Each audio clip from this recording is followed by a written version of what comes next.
বলবো তোকে কি আর, হতেই হবে তোকে দেশের মস্ত ইঞ্জিনিয়ার। মাথায় শুনে কান খোকা, তুই আমার কথা রাখ, ডাক্তারিতেই হয় যেন তো দৃষ্টরা নামটা।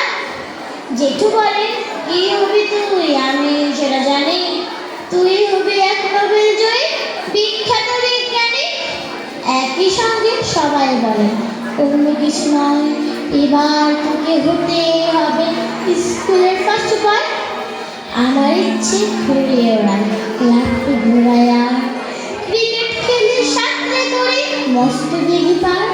কিন্তু সেসব করতে গেলে সবাই আসেন তেরে, সবাই বলে মন দিয়ে পড়ে এক্ষুনি সব ছেড়ে। কি আর বলবো এখন আমার অবস্থাটাই, লেখাপড়ায় দিন কেটে যায় কিচ্ছু খেলার নেই। এক একজনের এক এক ইচ্ছে, সবাই দিচ্ছে তারা, এর ফলে আমার নিজের ইচ্ছে গেছে মারা। ধন্যবাদ।